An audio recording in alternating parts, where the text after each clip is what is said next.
গেটে তালা ঝুলিয়ে একাধিক দুর্নীতির অভিযোগ মাদ্রাসার প্রধান শিক্ষকের বিরুদ্ধে।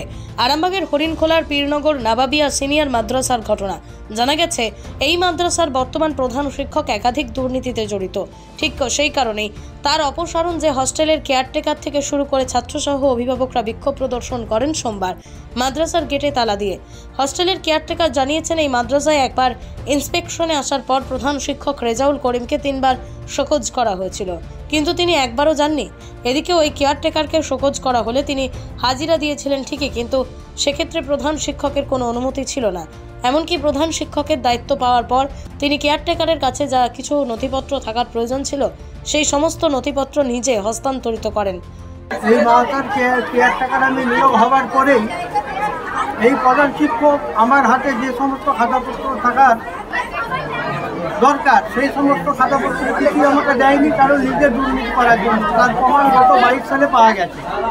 গত 22 সালে ডবল অফিসার হঠাৎ একদিন রাত্রে ইন্সপেকশনে আসার পরেই উনি একটা হিয়ারিংয়ের ডেট করেছিলেন আমাকে এবং হেড স্যারের সাথে আমাকে যেতে বলেছিলেন। সেখানে হেড স্যারকে 3 বার ডাকা হয়েছিল, হেড স্যার যাননি, আমি গিয়েছিলাম এবং আমাকে যাবারও কিন্তু হেডমাস্টার পারমিশন দেননি। তারপরেও ডমা স্যারের কথাটা আমি দিয়েছিলাম।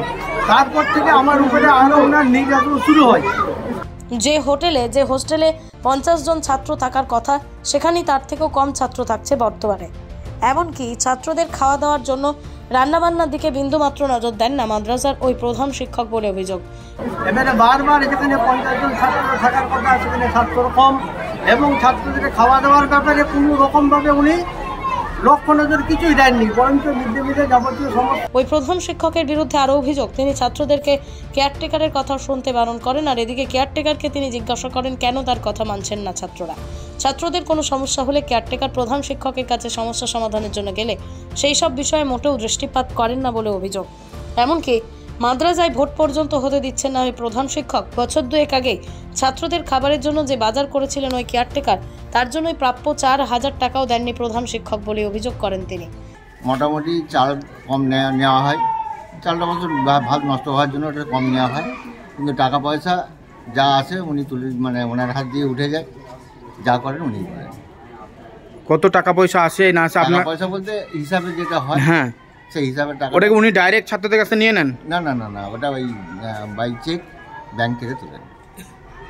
যে দুর্নীতির অভিযোগটা করছে সেখানে কি বলবেন? এটা দুর্নীতি হচ্ছে, সমস্ত কাজেতেই দুর্নীতি আছে। কি দুর্নীতি হচ্ছে একটু বলুন। ওই টাকা পয়সার হিসাবে একটু গন্ডগোল থাকে, আর হচ্ছে হুইপ জারি দিয়ে আমাদেরকে কাজ করানো হয়, এটা করতে হবে, না করলে হবে না। যেমন আমার হচ্ছে 5-8-23-এ 18 ইয়ার্স বেনিফিট পাওয়ার কথা, তার কাগজপত্র এখন পর্যন্ত রেডি হয়নি।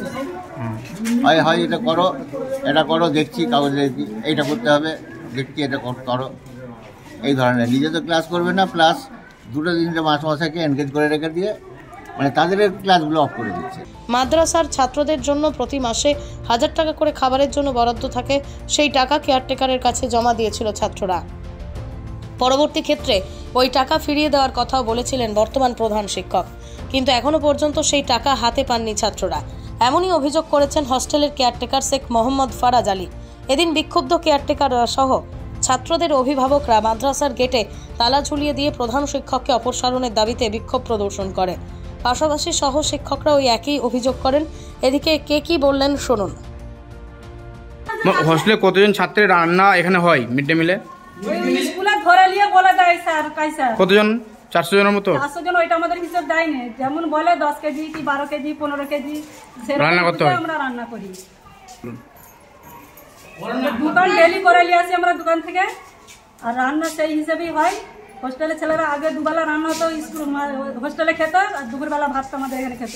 এখন দুবেলা হোস্টেল বন্ধ আছে রান্না, দুপুরবেলাটা আমাদের কাছে খেয়ে নেয়।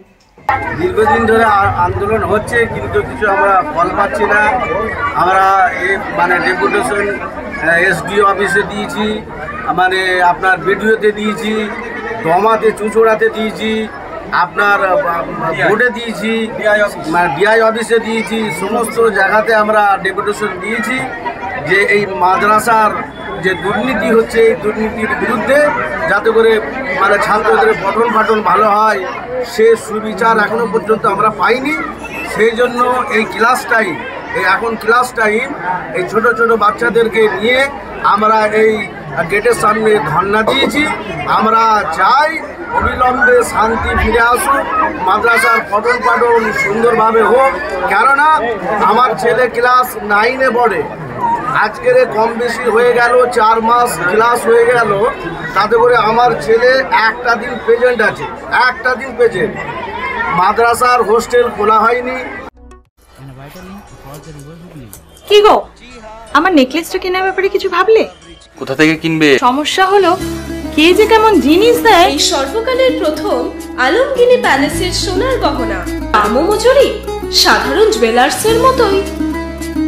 প্রচুর চোখ ধাঁধানো নিত্য নতুন এক্সক্লুসিভ গহনার ডিজাইন, যা আপনাদের মন কাড়ার মতো। বাহু, অন্নপ্রাশন অথবা যে কোনো অনুষ্ঠানে আপনার পছন্দ মতো গহনা অর্ডার নেওয়া হয়। যখন দাম ও মজুরি সাধারণ জুয়েলার্সের মতোই, নিত্য নতুন ডিজাইন ও প্রতিটি গয়না গ্যারান্টি যুক্ত পাওয়া যাচ্ছে, তাহলে আজই চলো শোরুমে আলমগিনি প্যালেসে।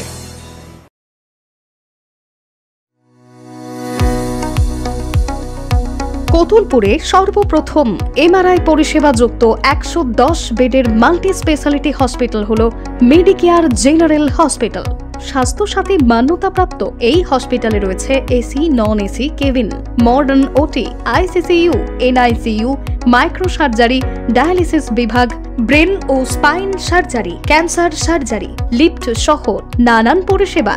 এছাড়াও রয়েছে সিটি স্ক্যান পরিষেবা যুক্ত নিজস্ব ডায়াগনস্টিক সেন্টার, ডক্টর চেম্বার্স, ওষুধের দোকান সহ 24 ঘন্টা অ্যাম্বুলেন্স পরিষেবা, 24 ঘন্টা অ্যাক্সিডেন্ট এমার্জেন্সি। রোগীর সুচিকিৎসা, সুপরিষেবা এবং সুস্বাস্থ্যই হল আমাদের মূল লক্ষ্য। ঠিকানা সরিষাদিঘি, কতুলপুর, বাঁকুড়া। যোগাযোগ নম্বর 9434216662 অথবা যোগাযোগ করুন 9732212924 এই নম্বরে।